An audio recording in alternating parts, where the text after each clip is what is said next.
महीना बड़े शुभ संकेतों का, साथ ही संघर्ष एवं खर्च का। जीवन में जिंदा व्यक्ति को नीचे खींचने के लिए और मृत व्यक्ति को ऊपर उठाने के लिए लोग बड़ी एकता दिखाते हैं। इसलिए ऐसे लोगों से आपने सदैव सावधान रहे, इस बात को धनु राशि के जातकों ने इस महीने मुख्य रूप से ध्यान में लेना चाहिए। नमस्कार, मैं एस्ट्रो गुरुमा डॉक्टर ज्योति जोशी आप सभी ज्योतिष प्रेमियों का हार्दिक स्वागत करती हूँ। सबसे पहले आपको 2024 इस अंग्रेजी नववर्ष की हार्दिक शुभकामनाएं। हम जनवरी 2024 महीने के राशि भविष्य को समझ रहे हैं। उसमें आज हम धनु राशि के जातकों के लिए यह महीना कैसा रहेगा, इस पर विस्तार से वार्तालाप करेंगे। विभिन्न दृष्टिकोण से इस महीने के ग्रह स्थिति का हम शास्त्रोक्त विश्लेषण करने वाले हैं। साथ ही वीडियो के अंत में मैं आपको इस महीने करने वाला विशेष उपाय भी बताने वाली हूँ, इसीलिए वीडियो को अंत तक देखना न भूलें। एक और महत्वपूर्ण बात है कि हम विभिन्न दृष्टियों से यह महीना आपके लिए कैसा रहेगा, यह सदैव बड़े विस्तार से बताते हैं।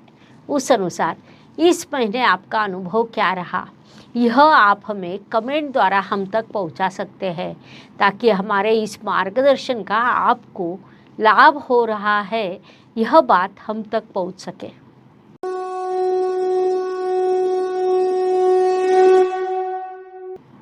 व्यक्तित्व की दृष्टि से जब हम विचार करते हैं तो राशि स्वामी की स्थिति महत्वपूर्ण होती है।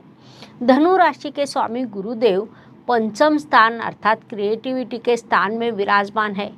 विशेष बात है कि भाग्येश और पंचमेश दोनों ही आपकी राशि में विराजमान है। संक्षेप में दोनों त्रिकोण के स्वामी राशि में विराजमान होने के कारण और राशि स्वामी त्रिकोण स्थान में जाने के कारण परिवर्तन योग हुआ है, जो अत्यंत शुभ एवं सुंदर राजयोग माना जाता है। परिणाम स्वरूप इस काल में आपका व्यक्तित्व प्रबल, सकारात्मक, आक्रामक, कर्तृत्ववान बनने वाला है। इसलिए आपने इस काल का सदुपयोग करना चाहिए। धन परिवार वाणी की दृष्टि से विचार करें तो धनु राशि के लिए शनिदेव की स्थिति महत्वपूर्ण होती है, क्योंकि वे आपके धनेश है। शनिदेव इस काल में आपके तृतीय स्थान में विराजमान है, जिस कारण धनेश धन के धन स्थान में यह स्थिति निर्माण हुई है। भावात भावम नियम के अनुसार जो अत्यंत शुभ मानी जाती है। शनिदेव वहाँ अपनी मूल त्रिकोण राशि में विराजमान है, जिस कारण धन प्राप्ति के योग निर्माण होना, परिवार में किसी शुभ कार्यक्रम का आयोजन होना जैसे प्रभाव आपको प्राप्त होंगे। साथ ही आपकी वाणी प्रगल्भ होगी, आपके बोलने में बुद्धिमत्ता प्रतीत होगी। इसलिए इस काल का पूरा उपयोग करें। पराक्रम एवं परिश्रम की दृष्टि से विचार करें तो धनु राशि के लिए पुनश्च शनिदेव की स्थिति महत्वपूर्ण होती है, क्योंकि वे आपके परिश्रमेश भी है। महत्वपूर्ण बात है कि वे परिश्रम स्थान में विराजमान है। कुंडली का तृतीय स्थान उपचय स्थान होने के कारण वह शनिदेव को विशेष रूप से अच्छा लगता है। वहाँ से उनकी दृष्टि आपके पंचम स्थान पर, भाग्य स्थान पर और व्यय स्थान पर है, जिस कारण इस काल में शनिदेव से आपको अत्यंत सकारात्मक फल प्राप्त होंगे। अर्थात बाधा, परेशानी और विलंब यह उनका भले ही स्थायी भाव है, लेकिन अब वे आपकी राशि के लिए सकारात्मक हुए हैं। इसलिए आपने इस काल का पूरा लाभ उठाना चाहिए।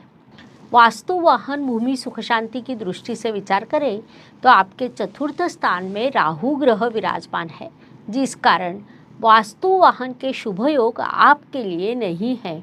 इसीलिए उस दृष्टि से आप किसी भी प्रकार की जल्दबाजी ना करें।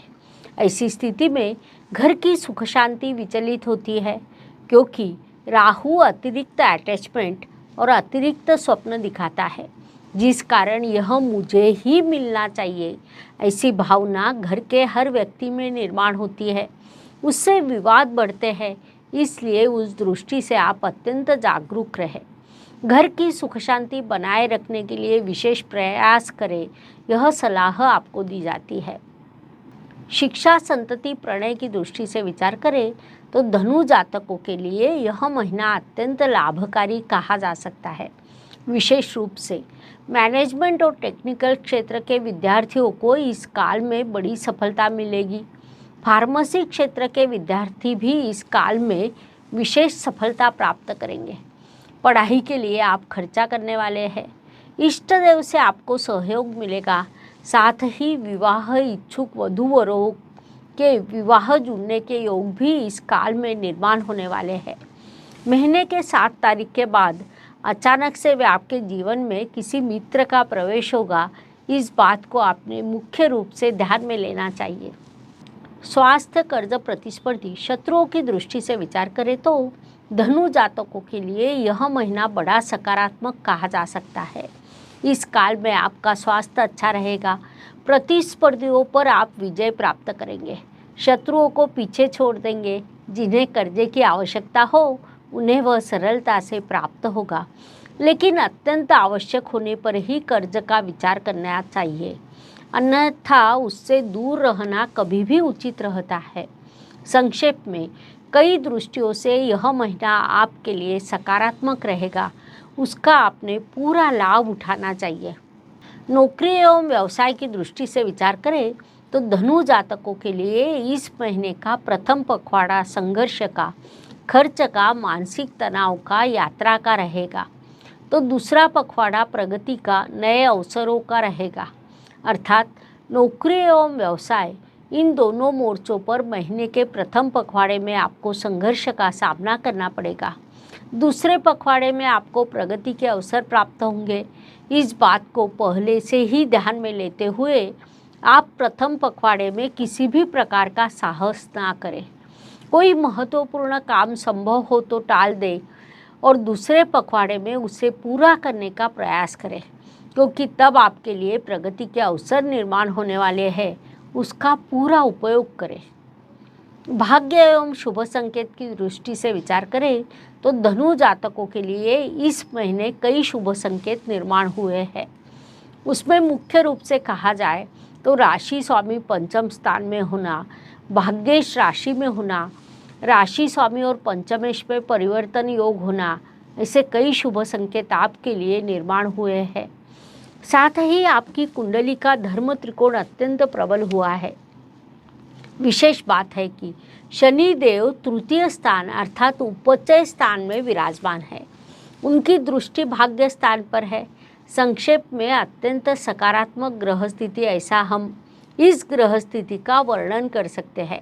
उसके आपको शुभ परिणाम प्राप्त होंगे। इस काल का सदुपयोग करें।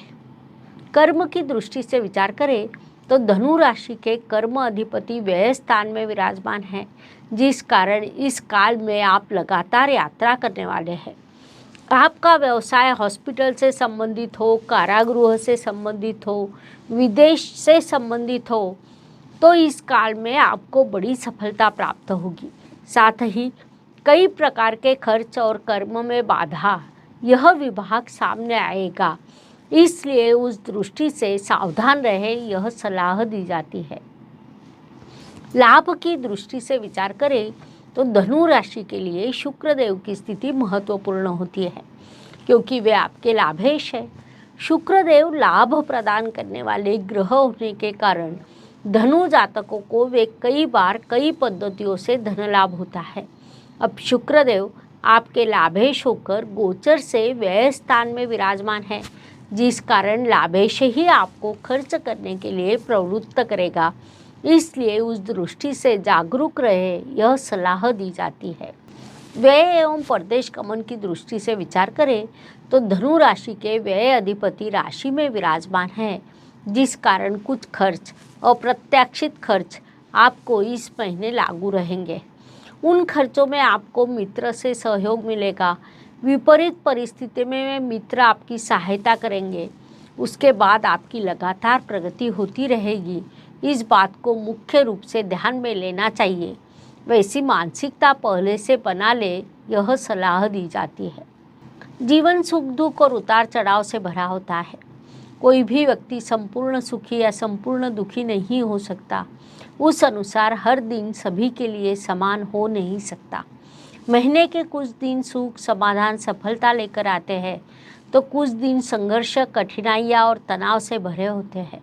इस दृष्टि से धनु जातकों के लिए 11, 20 और 29 यह दिन विशेष रूप से सुखदायक एवं शुभ रहेंगे। साथ ही 9, 17 और 27 यह दिन अशुभ एवं तनावपूर्ण रहेंगे। इन दिनों में आप कठिनाइयों, बाधाओं और समस्याओं का अनुभव करेंगे, तो यह मानसिकता बना ले, आगे बढ़े। उपायों की दृष्टि से विचार करें तो ज्योतिष में अत्यंत छोटे छोटे और बड़ा परिणाम करने वाले उपाय बताए गए हैं। अशुभ चीज़ों की अशुभता कम करने का, शुभ चीज़ों की शुभता बढ़ाने का उनमें सामर्थ्य होता है। उस अनुसार जनवरी महीने के उपायों का विचार करें तो धनु राशि के लिए उपाय सूचित किया जाता है कि आप हर गुरुवार को बृहस्पति के फोटो के सामने गुरु मंत्र का जाप करें। पूजन में पीला चंदन, पीली अक्षता, पीले रंग के फूल और भोग में पीली चीज़ें अर्पण करें। यह उपाय आपको शुभ परिणाम देंगे। इस प्रकार मेष से लेकर मीन तक हर राशि के लिए जनवरी 2024 कैसा रहेगा, यह समझाने के लिए हमने 12 वीडियो आपके इस चैनल पर अपलोड किए हैं। पुनश्च मिलेंगे। यह वीडियो अगर आपको अच्छा लगा हो तो उसे लाइक, सब्सक्राइब करें। कमेंट बॉक्स में हर हर ज्योतिष, घर घर ज्योतिष लिखना न भूलें। धन्यवाद। शुभम भवतु। जय ज्योतिष। ज्योतिष का अध्ययन तथा शास्त्र की शास्त्रीय तरीके से पढ़ाई करने के लिए मेरी 2 किताबें प्रकाशित हो चुकी है, उनका अवश्य लाभ लीजिए। Please like, share and subscribe the channel.